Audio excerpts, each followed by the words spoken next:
They called her the Doomsday Mom, a mother who believed her children were possessed by evil spirits. What began as a missing persons report quickly spiraled into one of the most shocking child murder cases in recent American history. This is not just a story of death, it's a story of obsession, religion, and chilling silence.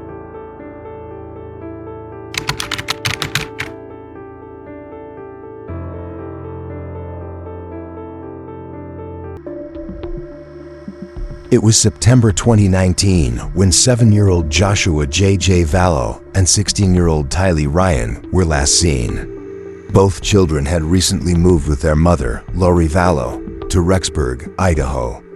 At first glance, it seemed like a fresh start. A new town, a new life.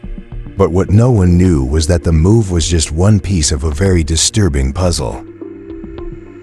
Just weeks before, Lori's estranged husband, Charles Vallow, had been shot and killed by Lori's brother, Alex Cox, in Arizona.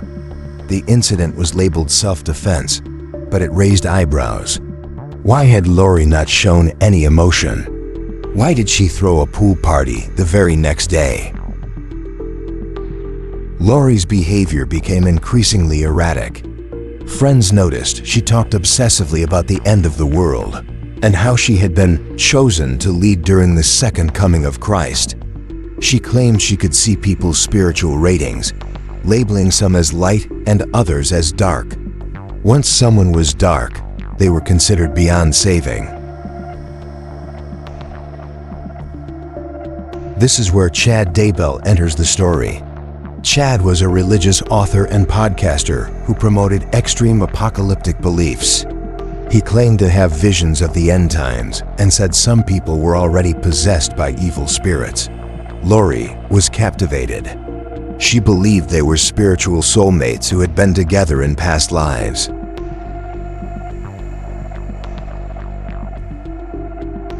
Lori and Chad grew closer, even though Chad was still married. Their relationship moved quickly. Lori's children, however, started to become inconvenient. Tylee, now a teenager, was fiercely protective of her little brother JJ, who had autism. But Lori began to isolate both of them.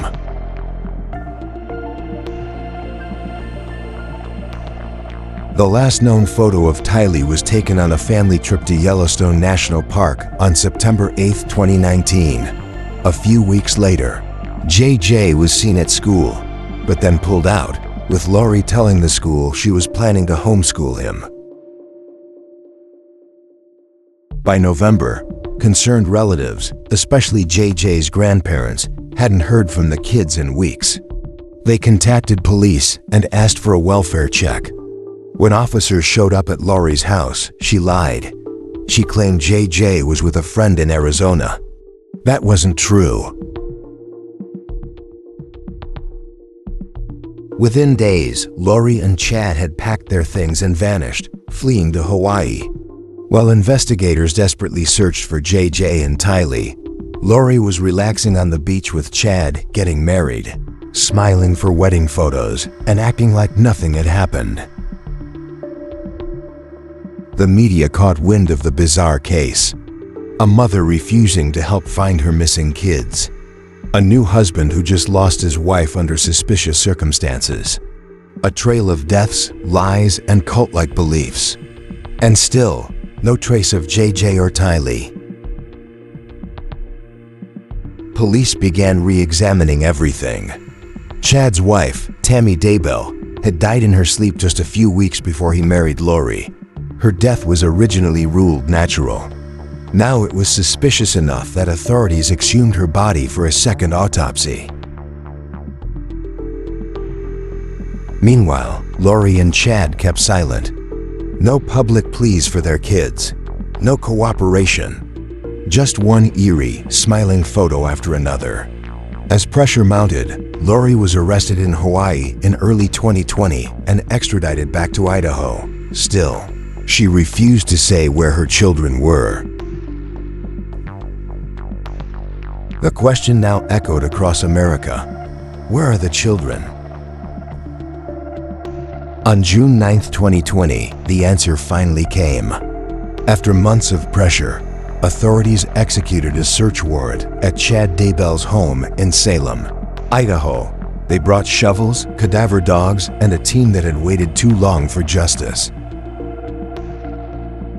Behind the house, near a fire pit and a pet cemetery, police found two shallow graves. The first contained the body of 7-year-old J.J. Vallow. He was wrapped in plastic, bound with duct tape around his wrists, his ankles, and his mouth. A few feet away, buried in pieces and burned beyond recognition, were the remains of Tylee Ryan. It appeared that she had been dismembered and set on fire, possibly with chemicals to destroy evidence. Her grave was near a spot Chad had texted Lori about months earlier, saying he had buried a raccoon. Chad was arrested that day. His mugshot splashed across news outlets. Lori, already in jail, faced new charges of conspiracy to commit murder. The story was no longer about missing kids. It was now a double homicide. Prosecutors would later reveal horrifying details. Lori and Chad believed that JJ and Tylee were possessed, that they had become zombies, and their spirits needed to be freed. According to court documents, they kept spiritual death charts and claimed the children were already gone. Witnesses came forward. Lori's friend Melanie Gibb testified that Lori had once told her JJ had become a zombie and that his behavior changed overnight. Another former friend recalled Lori saying that Charles, Tylee, and JJ were all possessed, and death was their only salvation. This wasn't just illusion, it was a system. Chad convinced Lori, and maybe himself, that death was a path to redemption. Their warped spirituality gave them permission to kill. Lori's brother, Alex Cox, was implicated as well. He was believed to have helped carry out the murders. But in a shocking twist, Alex died suddenly in December 2019, just before police could question him further.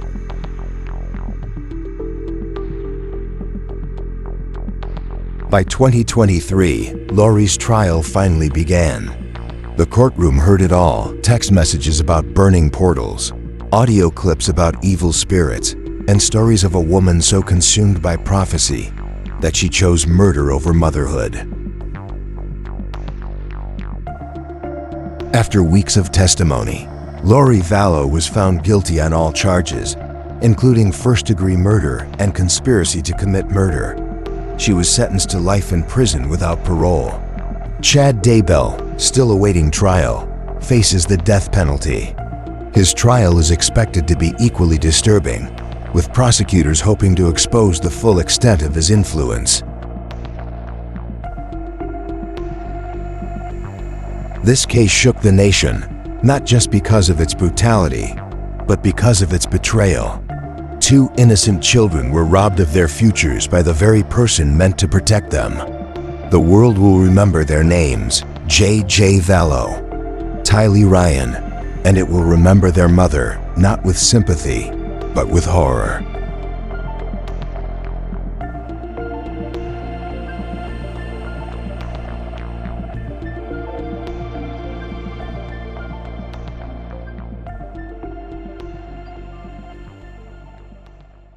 Fresh starts, sometimes they can take such a dark turn, like a turn you just never anticipate. Yeah. And that's what we saw, I think, back in September 2019, Okay. when 7-year-old J.J. Vallow and 16-year-old Tylee Ryan Right. moved with their mother, Lori Vallow, to Rexburg, Idaho. New place, new start. Totally. Seemed like a new chapter, but it just unraveled so quickly Right. into something really disturbing. And today we're going to try to unpack that, like all the key events and Right. the unsettling beliefs that led to this whole tragedy. It's a fascinating case. Really is. Absolutely. And we've got a ton of tasted text excerpts that Oh, wow. detail the timeline and the beliefs that were at play here. Should be an interesting deep dive then. Definitely. And what we want to do today is really pull out the most crucial information, understand how this whole thing unfolded, Right. and really grasp the motivations at play Right. without getting too bogged down, because there is just so much information. There is a lot to unpack, a lot to go through. It is. So let's go back even before the move to Idaho. Okay. So the text mentions the death of Lori's estranged husband, Charles Vallow, in Arizona, Wow. just weeks before JJ and Tylee vanish. Wow. Okay. He was shot by Lori's brother, Alex Cox, Okay. and ruled self-defense. Okay. But when you look at the circumstances, Lori's almost complete lack of emotion. Right. The fact that she threw a pool party the very next day, Yeah, it does. it raises questions, doesn't it? It does. That kind of muted emotional response right after, like, such a traumatic event. Yeah. Especially when you add, well, the pool party, that some might say is inappropriate behavior, Yeah. sometimes suggests a detachment from, conventional grief. Yeah. So when you look at that in the context of what happens later, the beliefs and everything, Right. it makes you think, were there already things there, perspectives, beliefs, that maybe influenced her emotional processing, Right. maybe even like devalued the significance of this death in her mind? Yeah, and it seems like those beliefs really revolve around this growing obsession she had with the end of the world. Okay. Friends started to notice her behavior getting more and more erratic, this intense focus on the second coming of Christ. Right. And then there's this concept of spiritual ratings, Okay. labeling people as either light or dark. I've heard of that. So what's the deal with that? Yeah, what can you tell us about that? Well, this light versus dark thing, it's a big deal. It really is. Yeah. Because it's this binary thinking. Got it. Basically, it strips away any nuance, any complexity from how people are seen. Yeah, And once you label someone as dark within that system, right. it means they're beyond redemption, inherently evil, Yeah. and potentially deserving of, like, extreme consequences. Wow. Okay. And that kind of absolute judgment, Yeah, that's so dangerous. it is. It really is. Because it creates this us versus them thinking that can justify actions Right. that normally you would never even think about. Absolutely. And then Chad Daybell, he enters the picture. Ah, yes. Religious author, Yeah. podcaster, Okay. peddling these extreme apocalyptic beliefs, visions of the end times, claims about spirit possession. So he's really leaning into all that. Oh, he is. And the texts say Lori was completely captivated by him, Oh, wow. believing they were soulmates from past lives. Okay. What is the pull of someone like that? Well, think about it. Yeah. People who say they have special knowledge or insights, especially about the future, spiritual stuff, Right. it could be very attractive, especially when you're going through tough times or feeling unsure. Sure. Like Lori, who seemed to be, getting into these apocalyptic beliefs, Right. what Chad was saying probably just validated and intensified her own worldview. Yeah. So he offered certainty, maybe even a feeling of being part of something bigger, more important. Right. And that can be so compelling. It can be. Absolutely. And their relationship, it just took off. Really? At an astonishing speed, even though he was still married. Oh, wow. It's like normal boundaries, societal norms Right. just didn't apply anymore. Wow. And meanwhile, Lori's children, Tylee, and it's important to note she was very protective of her younger brother, JJ, who had autism. Okay. Yep. And JJ, they start to be seen as inconvenient, Oh, that's... according to the texts. And Lori begins to isolate them. And it is just heartbreaking to read. I can only imagine. It's a pattern we see sometimes. It's disturbing. Yeah. Where someone gets so consumed by this new relationship or belief system Right. that their responsibilities, their emotional bonds, Yeah. especially with kids, vulnerable people, Right. they're not only neglected but seen as obstacles to their new life. It's just awful. It is. This shift in focus often involves a real messed up reordering of priorities and like a scary erosion of empathy. Yeah, absolutely. So the last documented image we have of Tylee is from a family trip to Yellowstone, Okay. September 8th, 2019. All right. Just a few weeks later, JJ is withdrawn from school. Okay. Lori tells the school that she's going to homeschool him. Oh, right. And then Silence. Wow. Everything goes quiet, and by November, JJ's grandparents are incredibly worried, as you can imagine. Yeah, of course. They haven't heard from the children for weeks. Right. And so their concern leads them to request a welfare check. That makes sense. And this just shows how important family and friends are. Totally. When something feels wrong, Yeah, they often pick up on things, little things that others might miss. absolutely. And in this case, them pushing for a welfare check was a huge step Absolutely. towards finding the truth. It was. So law enforcement arrives, Okay. and Lori lies to them. Oh, wow. Says JJ is in Arizona with a friend. A complete lie. A total fabrication. Wow. And within days, she and Chad are gone, relocated to Hawaii. Oh, man. So while authorities are supposedly looking for the missing children, Right. Lori and Chad are on the beaches, getting married, taking wedding photos, acting like nothing is wrong. That is chilling. The contrast is just chilling. It really is. You've got this active search for two kids. Yeah. And they're just celebrating in Hawaii. Yeah. It's disturbing. And it really suggests they don't care about JJ and Tylee. Yeah. And raises big questions about their role in the disappearance. Right. At the very least, it shows a total lack of responsibility, no remorse. Absolutely. And of course, the media latched onto this. Oh, yeah, of course. Bizarre circumstances, the missing children, the suspicious death of Chad's wife, Tammy. Right. It all created this really unsettling story that got national attention. Absolutely. And that attention really put pressure on law enforcement to dig deeper. It did. You know, media attention can be a double-edged sword. For sure. Sometimes intrusive, sometimes sensationalized. Yeah. But in cases like this, it can be crucial. It amplifies the situation. Right. Keeps the pressure on. Yes.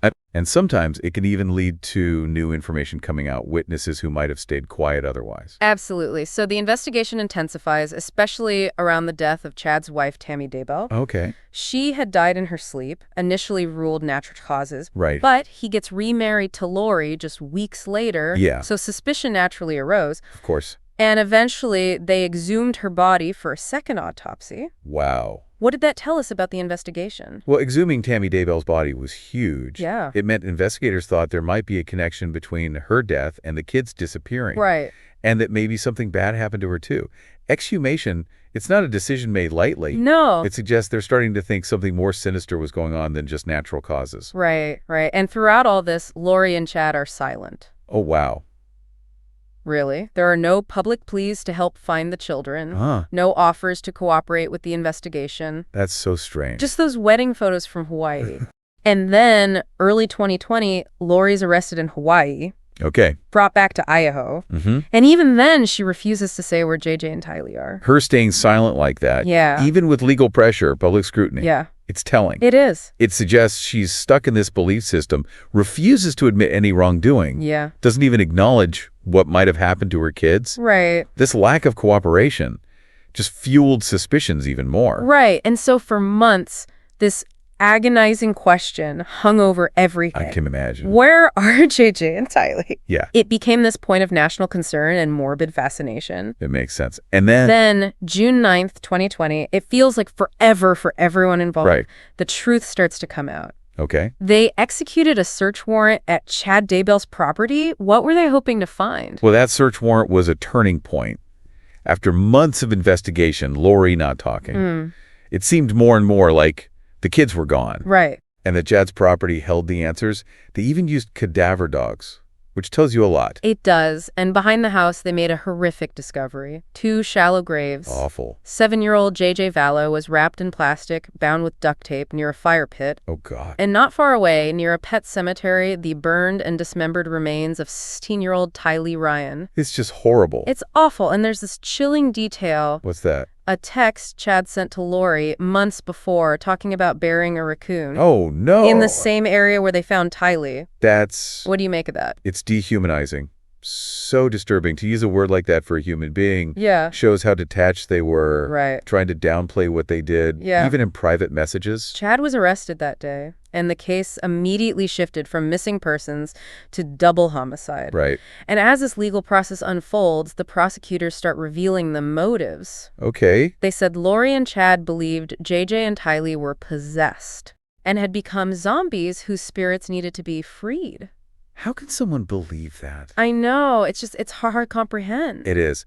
But this belief in demonic possession, the idea that death is some kind of spiritual liberation, Yeah. It's dangerous. A hallmark of extremism, cults. Right. You see it there. It twists religious or spiritual ideas to justify violence Yeah. against anyone they think is under some evil influence. Right. And they even had spiritual death charts. Spiritual death charts. Yeah, where they documented the spiritual status of people. Oh, my God. And claimed some were already gone. Wow. And Melanie Give, Lori's friend, she gave testimony about Lori calling JJ a zombie after he had an apparent overnight change in behavior. Oh, it's awful. It's chilling. And another friend said Lori told her that Charles, Tylee, and JJ were all possessed. All of them. Yeah, and that death was the only way to save them. It's almost impossible to understand. It really is. This is a clear example of delusion. Beliefs twisted to rationalize violence. Yeah. It's scary how subjective beliefs can override basic morals, the value of human life. Right. And these spiritual death charts. It's like they created a system for this twisted worldview. Right. It wasn't just delusion, though. Right. The text we have calls it a system. Like Chad convinced Lori, Okay. and maybe even himself,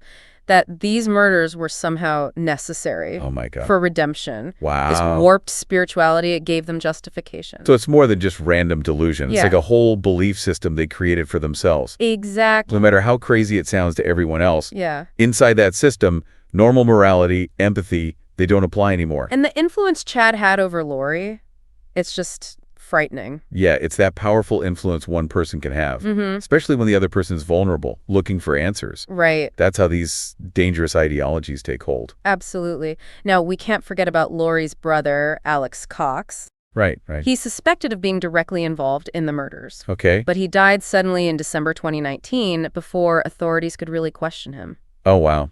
So we may never know the full story. Right. It adds another layer of mystery to all of this. It does. It's clear he was there at key moments, though. Yeah. And he was violent before against Charles Vallow. Right. So it seems likely he was a big part of what happened, enabled things, maybe even carried out the killings. Yeah. And then comes Lori Vallow's trial in 2023. Okay. And the evidence was just astounding, disturbing. Yeah. Text messages about burning portals, audio recordings talking about evil spirits. Wow. And the prosecution, they painted a clear picture. Lori chose these twisted prophecies over her own children's lives. The evidence in that trial is a window into their reality. It is. The way they twisted their beliefs, dehumanized JJ and Tylee. Yeah. It was all key to showing why they did what they did. Absolutely. And the jury agreed. Yeah. Lori was found guilty on all charges: first-degree murder, conspiracy to commit murder, Wow. sentenced to life in prison without parole. Wow. Finally, it felt like some justice was served for JJ and Tylee. Absolutely. Holding her accountable for those horrific crimes. Yes. A life sentence without parole that recognizes the gravity of what she did, the loss of those innocent lives. Yeah. But this story, it's not over. Chad Daybell is still awaiting trial. Right. He's facing the death penalty. Yeah.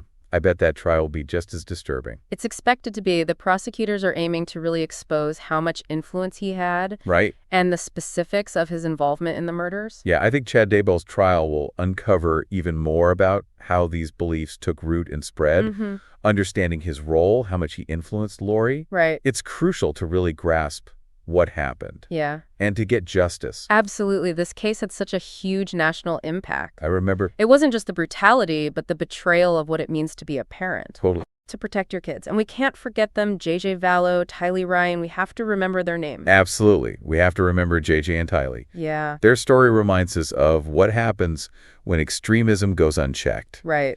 And of the absolute responsibility parents have to protect their children, no matter what. But we've been through this horrific descent into unbelievable beliefs. It's a lot. Fueled by a destructive relationship with irreversible consequences for those children. Yeah. Lori Vallow is in prison for life. Mm-hmm. And Chad Daybell awaits his trial. As we wrap up, I want you to think about something. Okay. How can these extreme ideologies, especially when they get mixed up with personal relationships Right. and self-serving justifications, Right. lead to such horrific acts? It's hard to fathom. It is. What does this case tell us about how fragile reason can be Yeah. when you're faced with intense, unshaked beliefs? It's scary. It is. What lessons can we take away about how important critical thinking is? Right. Staying connected to reality, especially when vulnerable lives are on the line. Those are important questions for all of us. They are. Well, that brings us to the end of this deep dive. Until next time. Thanks for having me. Absolutely.